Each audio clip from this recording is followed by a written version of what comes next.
Bismillahirrahmanirrahim. Assalamualaikum warahmatullahi wabarakatuh. Salam sejahtera untuk kita semua. Salam sehat dan salam bahagia. Semoga kita selalu dalam keadaan sehat. Selamat datang di pembelajaran daring atau dalam jaringan bersama saya Diki Haryanto. Di video ini saya akan menyampaikan materi untuk mata kuliah dasar pemrograman pada pertemuan ke-1.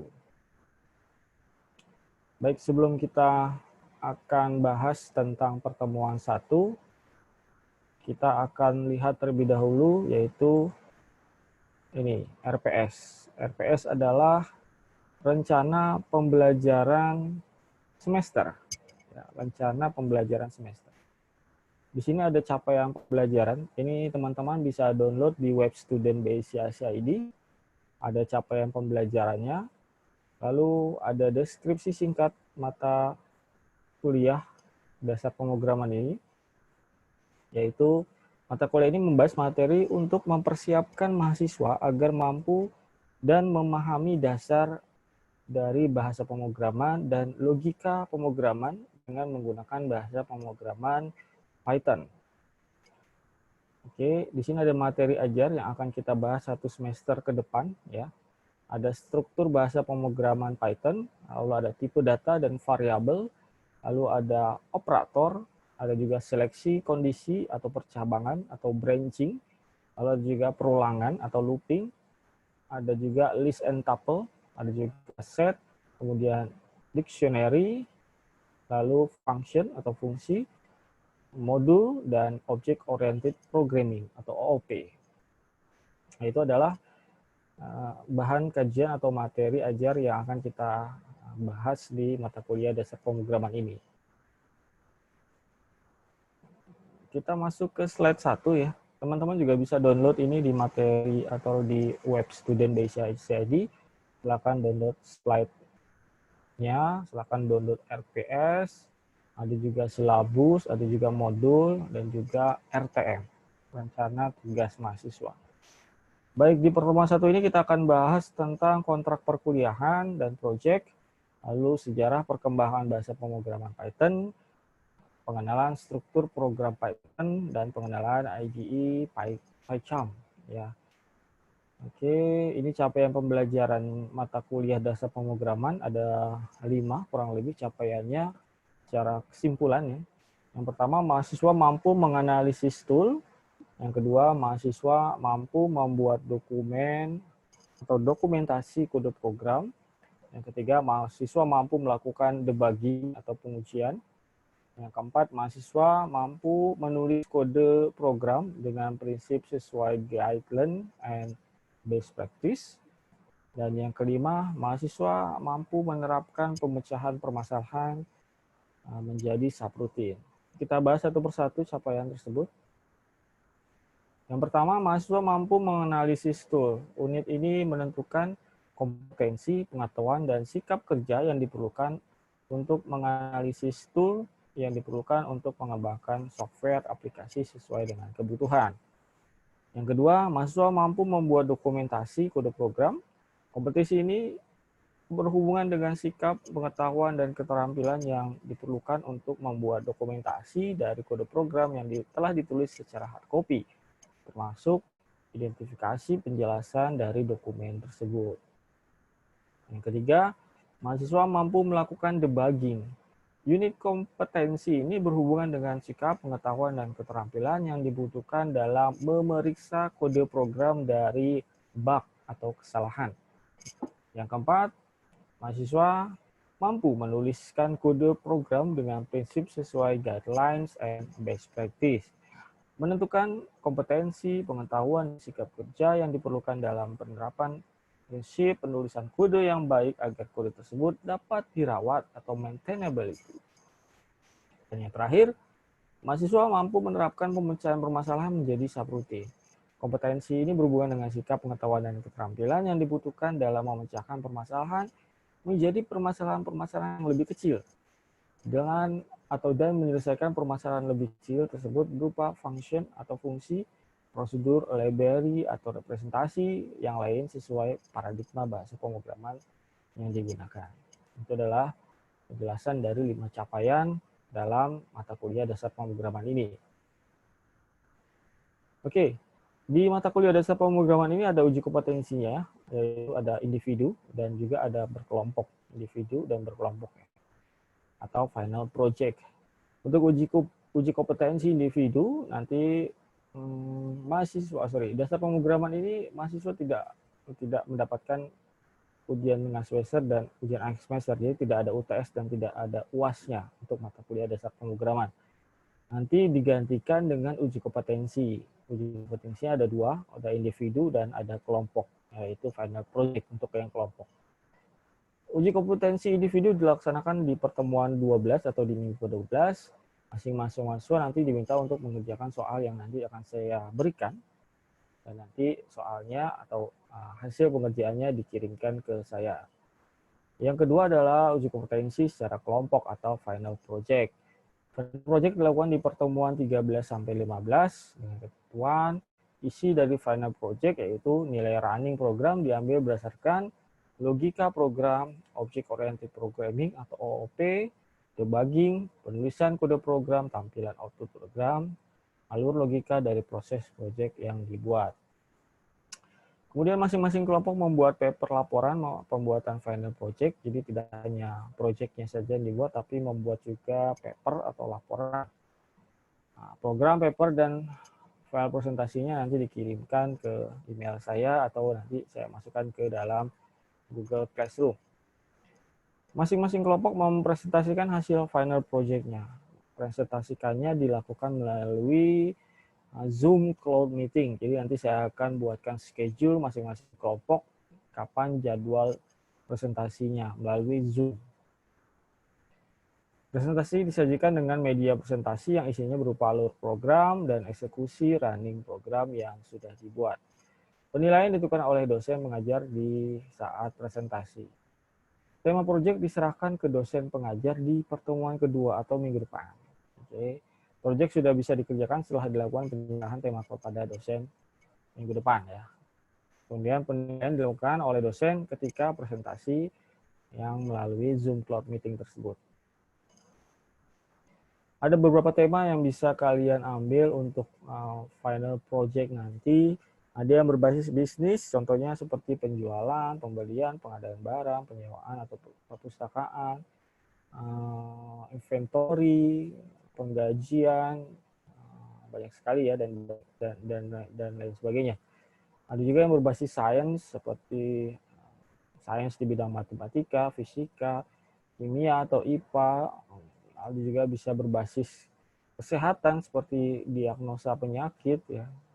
Itu bisa menjadi tema dari proyek UAS kalian. Mahasiswa atau kelompok dalam membuat proyeknya diminta untuk menampilkan kreativitas dalam penampilan atau dalam tampilan programnya. Lalu temanya juga harus menarik. Nah, tema ini kan nanti saya akan batasi. Satu tema hanya boleh dipakai oleh maksimal 2 kelompok. Misalkan tema penjualan, ya, tema penjualan itu hanya bisa digunakan oleh maksimal 2 kelompok saja. Kemudian yang kelima, penilaian nanti ditentukan oleh dosen. Oke, kita masuk ke pertemuan 1, instalasi program Python, instalasi aplikasi PyCharm, sejarah perkembangan bahasa pemrograman Python, pengenalan struktur program Python, dan pengenalan IDE PyCharm. Ini adalah link download program yang harus kalian download dan install di laptop masing-masing. Ada dua ya, ada 2 software. Yang pertama adalah Python, ini ya, di website python.org/download. Ini untuk bahasa pemrogramannya. Dan yang kedua adalah yang kalian harus download adalah PyCharm. Ini ya, di jetbrains.com/pycharm/download. Seperti ini mungkin tampilannya. Ini PyCharm ya. Tampilan ini PyCharm. Nanti untuk PyCharm di sini ya. Pilihnya yang sebentar saya demokan lagi dari awal. Python.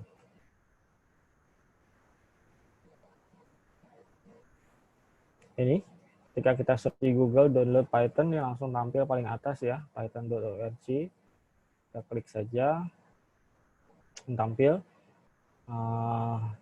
versi terbaru yang 3.8.5. Klik saja ini menu download, lalu klik ini ya, Python 3.8.2. Klik saja, nanti otomatis akan ke download.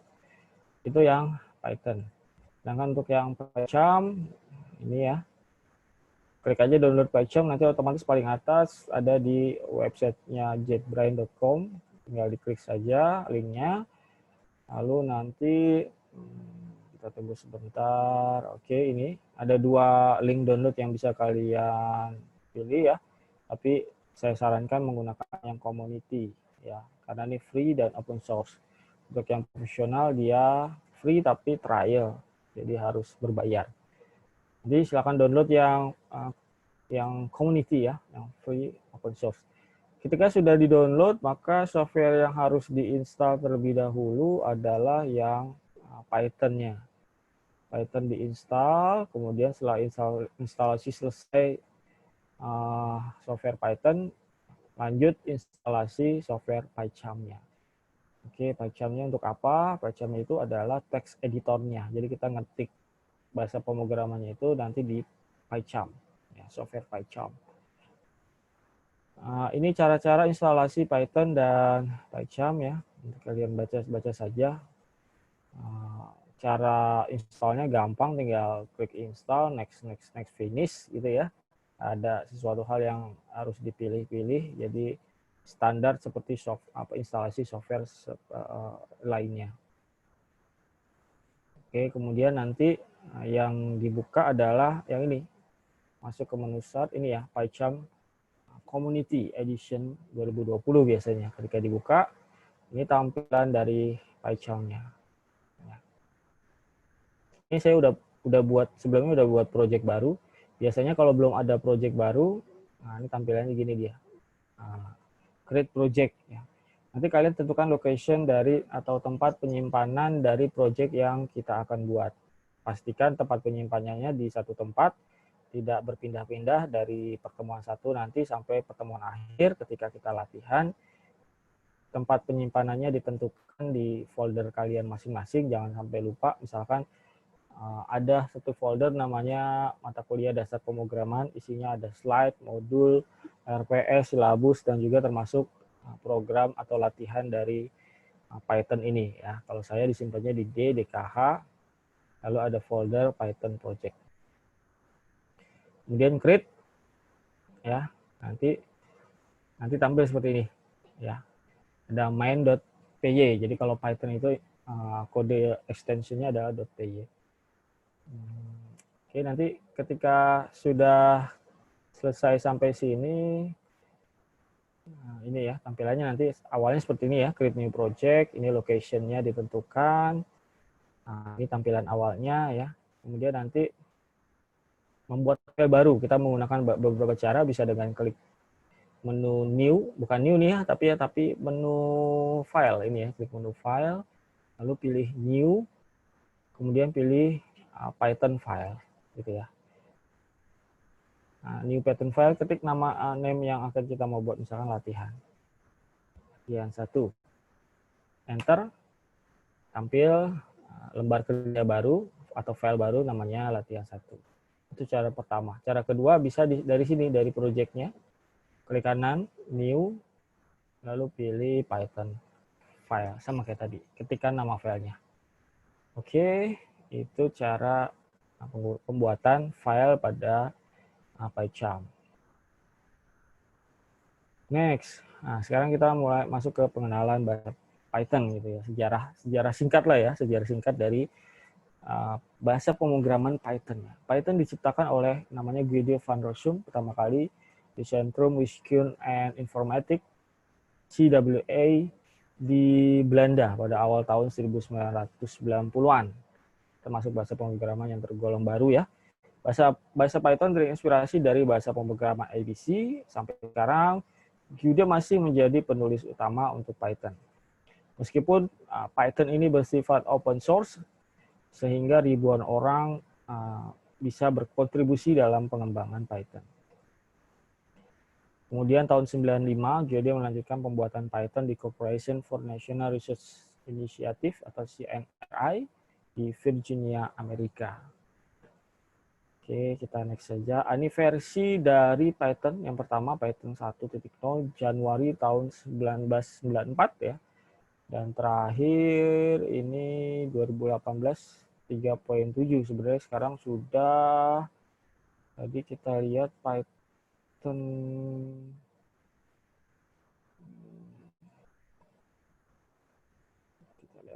terakhir itu tadi adalah 3.8.5. Oke, versi terbarunya adalah 3.8.5. Rilisnya kurang lebih tahun 2020 ini. Mengapa harus Python? Oke, yang pertama, Python adalah bahasa pemrograman yang tergolong populer di dunia. Nah, pada bulan September 2018, Python berada di urutan ketiga bahasa pemrograman yang paling populer di dunia. Coba saja kalian browsing gitu ya di Google gitu ya. Coba kita browsing bahasa pemrograman populer di 2020 ya. Oke, kita search. Apakah Python masuk bahasa menurut teknologi.id? Oke, Python masuk urutan berapa sih? Wah, ini nih. Yang paling pertama adalah JavaScript, yang kedua adalah Java, dan yang ketiga adalah Python. Ya. Yang kedua bahkan, sorry. Pertama JavaScript, yang kedua Python, yang terpopuler kedua.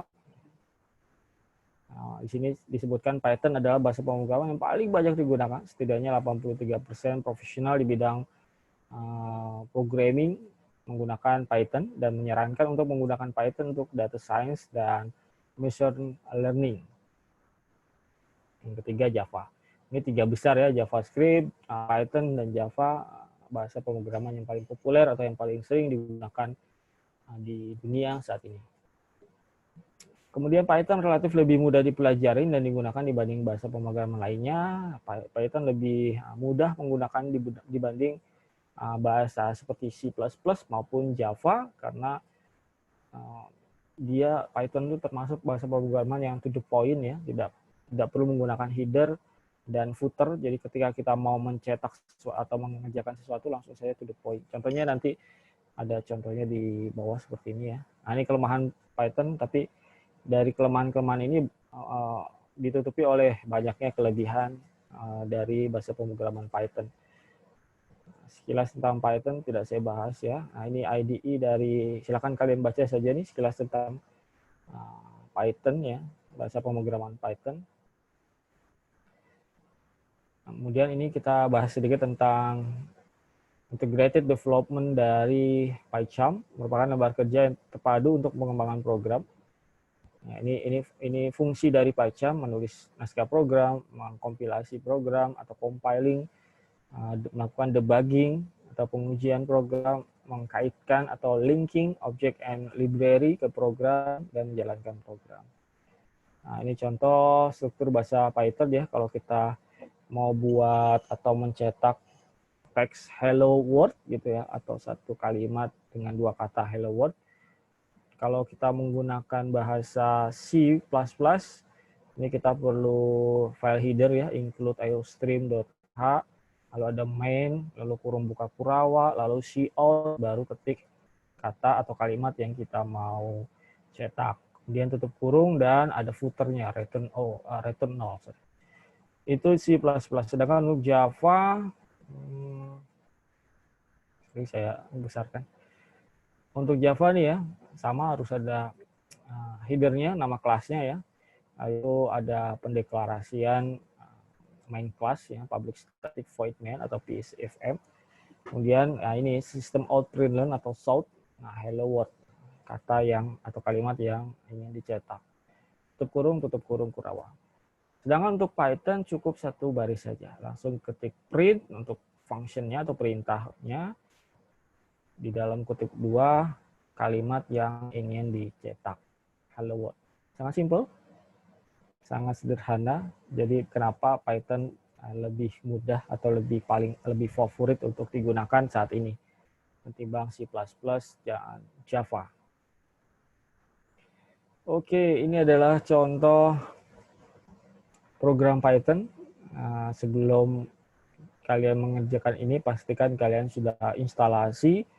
Yang pertama tadi saya sampaikan instalasinya adalah software Python terlebih dahulu. Python selesai, baru software PyCharm-nya. Oke ya. Ini nanti hanya untuk mencetak garis ya, garis. Ini fungsi untuk program dasar ya, hanya untuk mencetak ya. Ini perintahnya hanya print, menggunakan perintah fungsi print saja. Nah, ini outputnya nanti. Gitu. Detail cara pembuatan project dan file baru terdapat pada modul. Nanti kalian juga bisa download modul di web student. Oke, mungkin itu materi dari pertemuan 1 yang bisa saya sampaikan. Ini ya, ini dikerjakan ya nanti. Buat project baru dengan nama belajar Python, jangan dikasih space atau jangan kasih spasi. Filenya namanya latihan 1. Tuliskan codingnya, lalu running, ya hasilnya nanti di screenshot atau di foto, dikirimkan ke WhatsApp group, gitu ya. Namanya nama asli atau nama masing-masing, kelasnya berarti 11.1A.05 untuk kelas kuliah saya. Jurusannya Sistem Informasi Akuntansi. Oke, itu saja untuk materi pertemuan 1 dari dasar pemrograman ini.